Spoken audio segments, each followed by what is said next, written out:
The economic impact of the Eurozone crisis, a decade later. A decade ago, the Eurozone crisis sent shockwaves through Europe and beyond, leaving a lasting impact on the economies of the affected countries. Initially triggered by the global financial meltdown of 2007 to 2008, the crisis exposed underlying weaknesses within the Eurozone and the European Union, EU, itself. The crisis unfolded primarily as a sovereign debt crisis, marked by rising government debts, declining growth, and financial instability across several member states. Fast forward to today, and while the immediate crisis has subsided, the economic repercussions are still being felt. The Eurozone has since embarked on a recovery path, but the scars of the crisis remain visible in various aspects of economic performance, from public debt levels to labor market changes and broader fiscal policies. In this video, we will explore the economic impact of the Eurozone crisis a decade later, analyzing the recovery, long-term consequences, and the lessons learned. The origins of the Eurozone crisis. The Eurozone crisis began in late 2009 when it became clear that Greece's national debt was unsustainable, and the country was on the brink of defaulting on its obligations. Other nations, such as Ireland, Portugal, Spain, and Italy, followed suit, revealing deep structural issues within the European Monetary Union. While these countries had benefited from the common currency and lower borrowing costs, they also had large public debts and faced difficulties in adjusting their economies due to the lack of control over monetary policy. The European Union, alongside the European Central Bank, ECB, and the International Monetary Fund, IMF, responded to the crisis with a series of bailout packages. These packages included financial assistance to the most vulnerable countries, coupled with stringent austerity measures and structural reforms. The harsh austerity policies aimed at reducing public spending, cutting wages, and increasing taxes sparked widespread protests and social unrest, further exacerbating the economic and social toll of the crisis. Economic recovery. Slow but steady. A decade after the crisis, many of the Eurozone's economies have made significant strides toward recovery, although the pace has been uneven. The European Central Bank, ECB, has played a crucial role in stabilizing the region's economy. With its policies of quantitative easing, QE, and low interest rates, the ECB has worked to inject liquidity into the economy, stabilize financial markets, and encourage investment. As of 2024, the Eurozone as a whole has returned to growth, albeit at a slower rate compared to other advanced economies. Countries that were hit hardest by the crisis, such as Greece and Spain, had seen improvements in their economic performance. Greece, for instance, has managed to return to growth after years of recession, while Spain has experienced a strong recovery, driven by exports and tourism. However, recovery has not been uniform. For example, Italy, despite being one of the largest economies in the Eurozone, has struggled with stagnant growth and low productivity. Similarly, France's recovery has been more muted, with structural issues, high unemployment, and public debt still posing significant challenges. The lack of convergence between the economies of different member states remains a concern for the future stability of the Eurozone. The rise of public debt. One of the most significant legacies of the Eurozone crisis is the dramatic rise in public debt across the region. In the wake of the crisis, many governments were forced to borrow heavily to finance bailout programs and shore up their economies. According to data from the European Commission, the average public debt of Eurozone countries has remained high, hovering around 90% of GDP, with countries such as Greece, Italy, and Portugal seeing debt-to-GDP ratios well above 100%. While countries like Germany and the Netherlands have maintained relatively low debt levels, the debt burdens of crisis-hit nations have remained a significant issue. Greece, for example, has one of the highest debt-to-GDP ratios in the world, which continues to pose a challenge to economic growth and fiscal stability.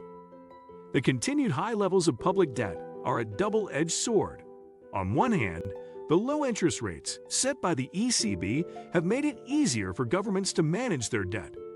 On the other hand, these elevated debt levels remain a source of concern, particularly if global interest rates were to rise, as this would increase the cost of borrowing and create additional fiscal pressures. Labor market changes and unemployment. The Eurozone crisis had a profound impact on employment across the region.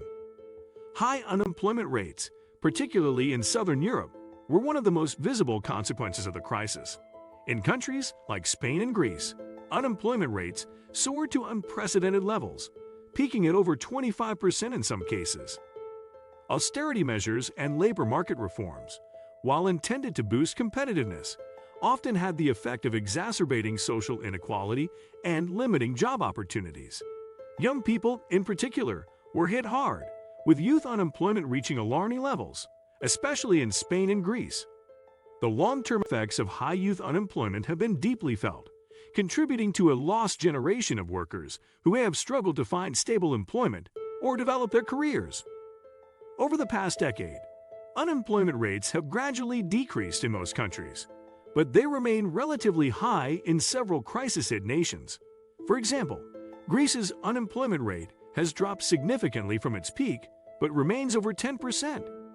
Additionally, labor market reforms, though necessary for competitiveness, have been controversial, with critics arguing that they eroded workers' rights and social protections. Inequality and social tensions. The economic fallout from the Eurozone crisis has also led to a significant increase in social inequality. Austerity policies, combined with high unemployment and wage stagnation, contributed to widening disparities in income and wealth. In many countries, the crisis exacerbated the divide between rich and poor, with the wealthiest segments of society being less affected by austerity measures than the working class and the unemployed. The crisis also triggered significant social unrest across the region. In Greece, Spain, and Portugal, austerity measures led to widespread protests, strikes, and political instability. In response to these challenges, new political movements, such as the far-left Syriza in Greece and the anti-austerity Podemos in Spain, emerged, challenging the established political order. Although some of the political volatility has subsided over the years, the rise of populist movements across Europe, particularly in countries like Italy and Hungary, is a direct consequence of the economic and social unrest caused by the crisis. The fragmentation of the political landscape remains a challenge for the EU, as the crisis has eroded trust in traditional political parties and institutions. Lessons learned and the future of the Eurozone. Looking back on the Eurozone crisis, several key lessons have emerged that will shape the future of the region. One of the most important lessons is the need for greater fiscal integration and coordination within the Eurozone. The lack of a central fiscal policy and the reliance on austerity measures to address debt imbalances proved inadequate in tackling the economic fallout of the crisis. Moving forward, there is a need for deeper economic integration and a more unified approach to fiscal policy to prevent future crises. Another key takeaway is the importance of structural reforms.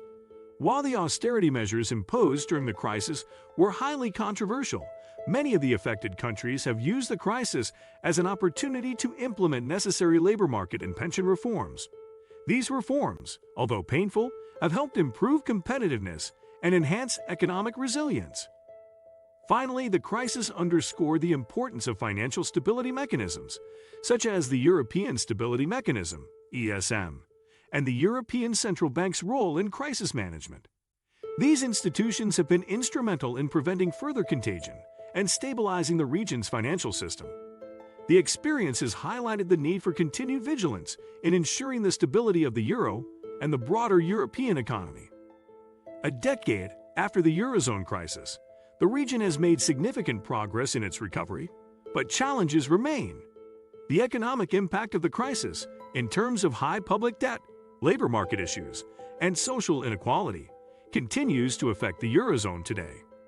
The lessons learned from the crisis will be crucial in shaping the future of the Eurozone, as the region faces new economic challenges, including an aging population, rising global competition, and ongoing political fragmentation. While the immediate dangers of the Eurozone crisis may have subsided, its long-term impact serves as a stark reminder of the vulnerabilities that exist within the Eurozone and the need for continued reforms to ensure economic stability and growth. As the global economy evolves, the Eurozone must remain adaptable, learning from its past to navigate the complexities of the future. Thanks for watching. If you enjoyed this video, please like, subscribe, and hit the bell icon so you never miss an update. Drop a comment with your thoughts, and I'll see you in the next one.